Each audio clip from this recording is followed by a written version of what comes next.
Welcome back to Broncos Country Tonight. Here are Ryan Edwards and Benjamin Allbright. Welcome to Broncos Country Tonight. We are getting closer to the NFL Draft. Should be exciting. A lot of fireworks potentially coming the way of the Denver Broncos as they are in a very actionable position there at pick number 9. Benjamin, I want to talk about what's going on inside the building right now as teams start to stack their boards and get prepared for the NFL Draft. We're kind of getting to the final days of pro days, so we're not going to see very many more of those. But we are at a point, at sort of a juncture where you're starting to see little things leaked out, like the Falcons being open to trade the 4th overall pick. We'll get to that. You had a report about the Lions at 7. So what's going on inside the building right now? Well, teams around the league are finishing up what's called cross-checks, and that's where you'll have your scouts and you'll have everybody grade players out, and you have somebody as the cross-check, and what that person is going to do is do the same thing. He's going to go back over all your work and make sure that it's like a quality control measure, right? These teams will put together a color-coded or numbered list, and it'll be, we believe this guy's a future Hall of Famer, future All-Pro, future starter, future backup, just a guy, not gonna work here anymore anyway. And they'll assign, whichever grading system they use. Some teams use a number system, some teams have a color-coded system. Everybody's got a little different way of doing it, but that's what you'll do, and you'll stack the board that way. And you'll do it by position group. You'll do a horizontal board, which is by position group, and then you'll do a vertical board, which is 1 through however many players that you stack on your board. Some teams will go as high as like 200, 250 players.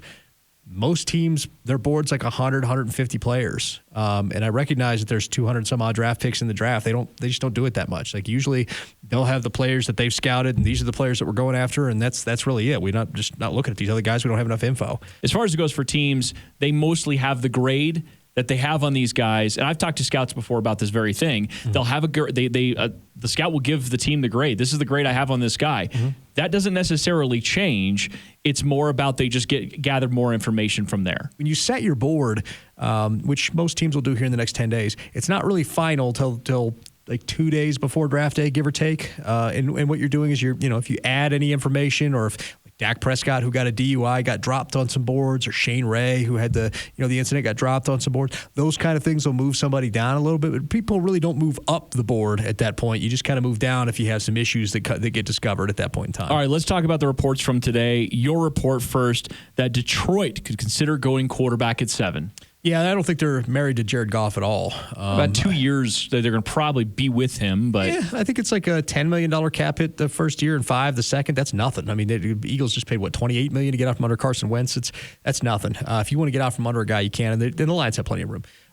So I don't think they're really married to it at all. He was kind of an afterthought and a throw into that deal. The trade wasn't for Jared Goff. It was for the draft picks, and they threw Jared Goff in because what are they going to do with that contract? So, I think if you're the Lions and the right quarterback is there, I think they'd consider it. I think not enough people are considering that angle. Now, do I think necessarily that they're locked in on a quarterback? No. But I think if the right guy happened to be there at 7, they'd consider it. I also think that they're deliberately leaking this right now in an effort to, get other people to trade up ahead of them and push another player right down into their lap. And smart teams do that. They leak stuff out to the media. So, people who ask me all the time, well, you might be getting used as a smokescreen. Dude, I recognize, where info comes from. And I can tell you based on the personal relationship I have with these people that either I know it's not a smokescreen or I don't know them well enough and it probably is. Okay. The other report was from Adam Schefter saying the Atlanta Falcons are quote unquote open to moving out of the number 4 overall spot, something that up to this point, most teams that have called been told no, that they wanted to stay put. What has changed?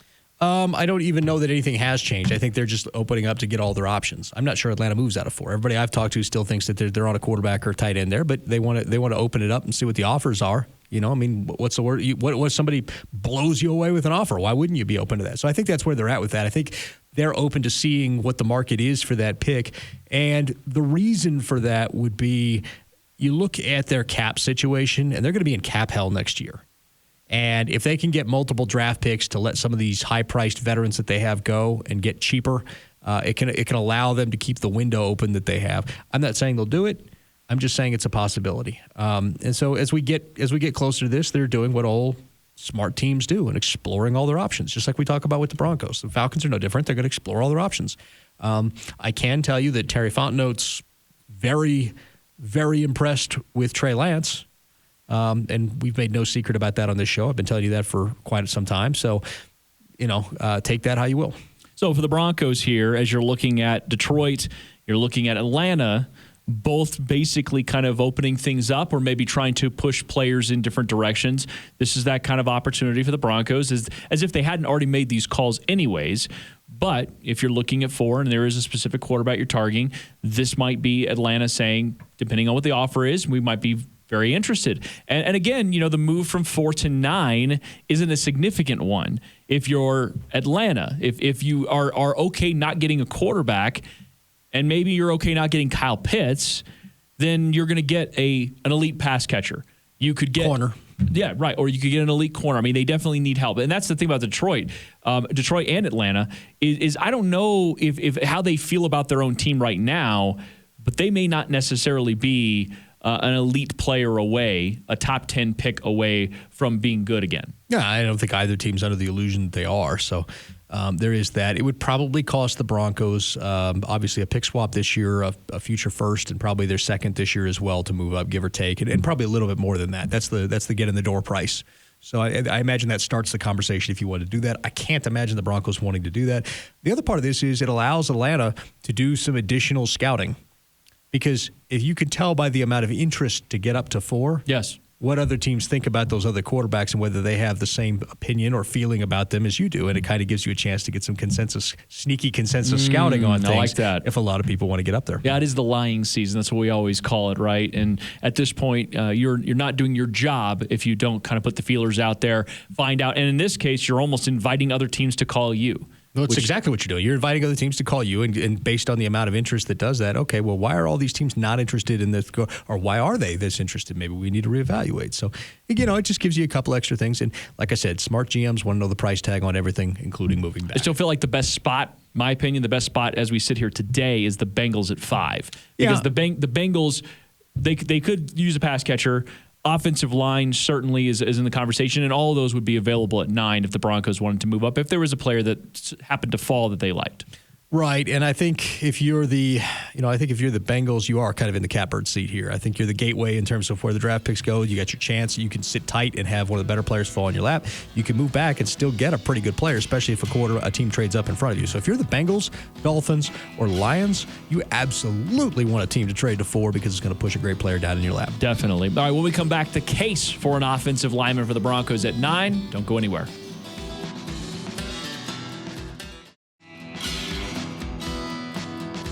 Welcome back to Broncos Country Tonight. Here are Ryan Edwards and Benjamin Allbright. Welcome back to Broncos Country Tonight. Steve Atwater is going to join us in the next segment. You're not going to want to miss that. But I wanted to go over the possibility that the Broncos go offensive tackle inside the top 10. They try to move up to no avail. Try to move back. That does not work either.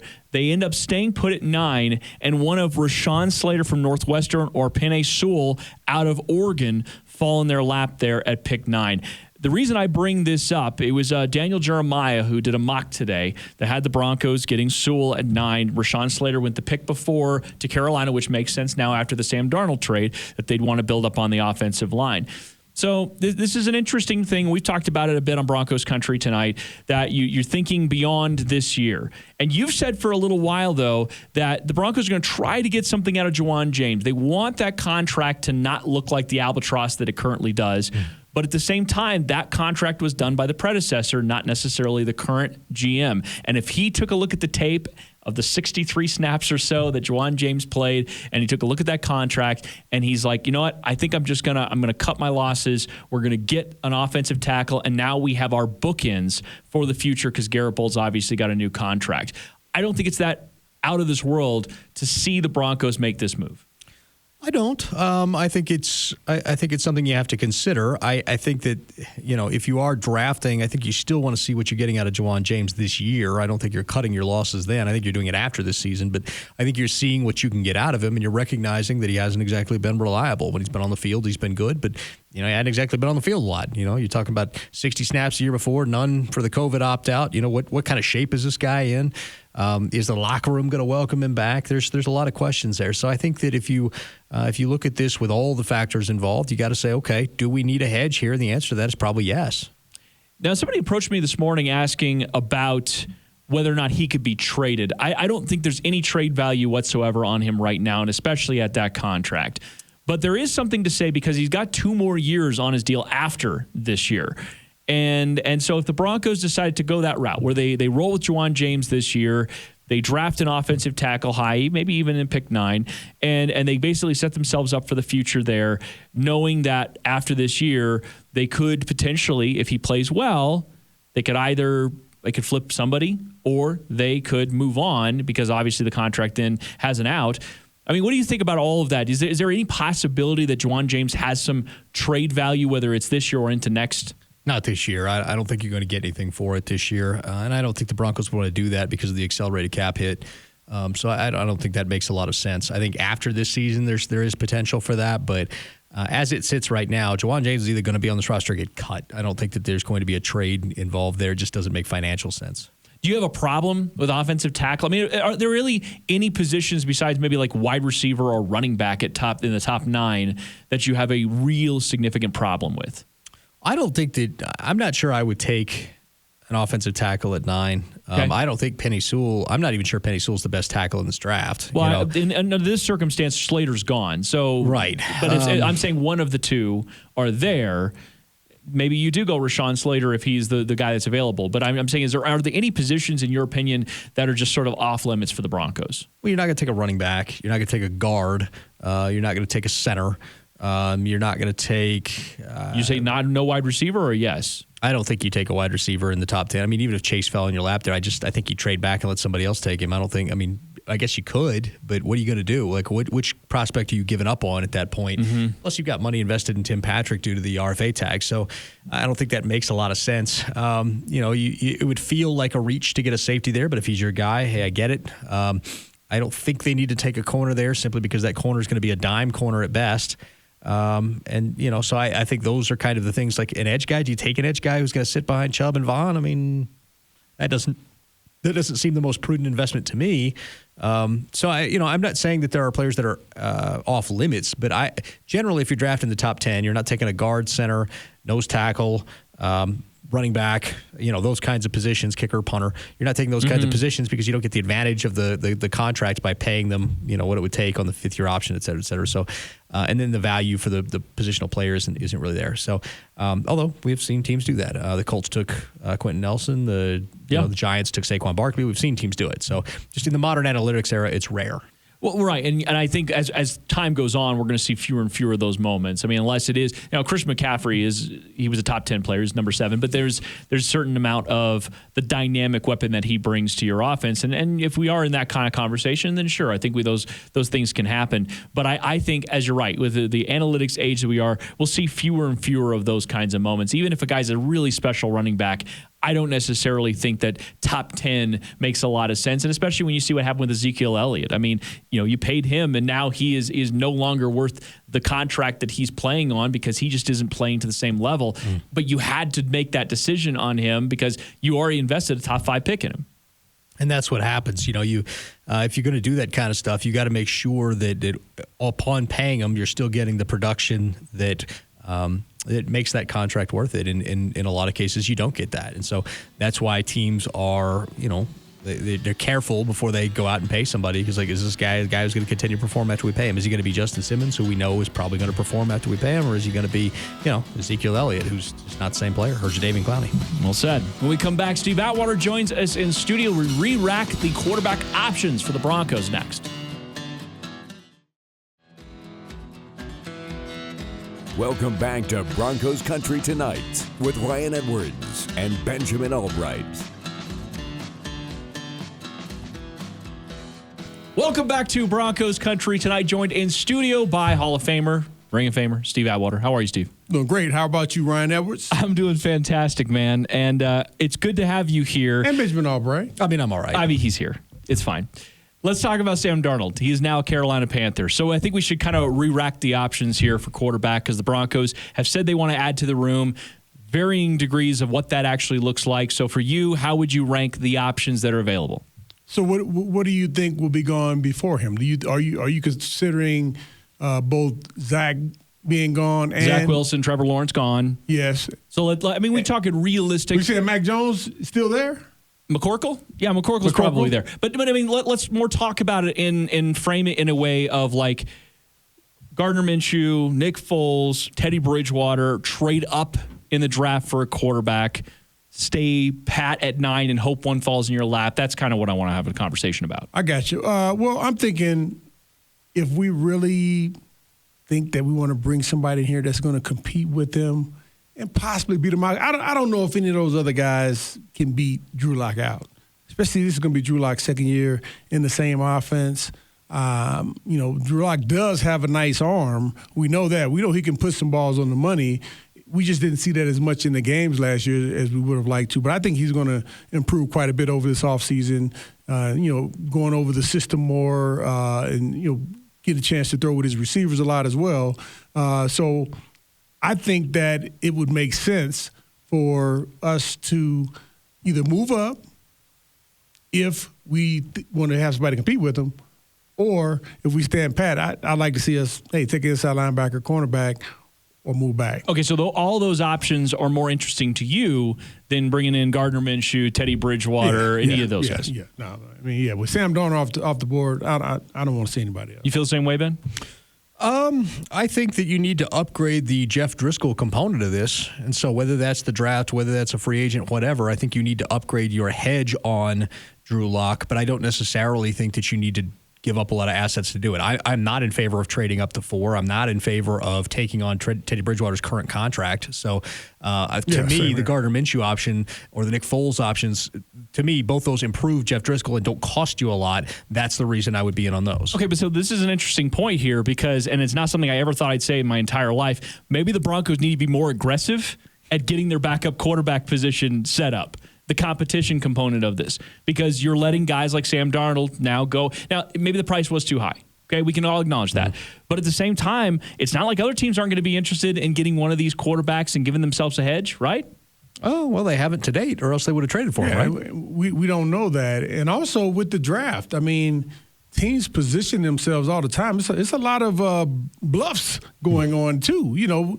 I'm thinking it may be 5 quarterbacks gone in the first 5 picks. That may not happen. Mm-hmm. It may not happen. And many times we've thought this guy's going to get drafted here, this guy's going to get drafted there. Hey, we never know exactly what's going to happen. Otherwise, hey, man, we make a whole bunch of money on that. But we can't bet, though. I understood it. And it is the lying season. We talked about that a little earlier. But, I mean, Steve, the position that the Broncos are in right now is we know they need to add to the room. They just haven't done it yet. So people are kind of imagining what that looks like and what that means. And so, yeah, I mean, you talked about the options being something that had some upside, maybe something that could be bigger than beyond Drew Lock right now or what he might be. But at the same time, Nick Foles probably is the safest bet out of all of that group. Yeah, I mean, if we had to bring someone in, I would prefer Nick Foles. You love Nick Foles. Remember that time? You're going too far, right? No, remember that time? You're going too far. You thought Nick Foles, I like him. You thought Nick Foles was a future Hall of Famer. You were at the Philly game.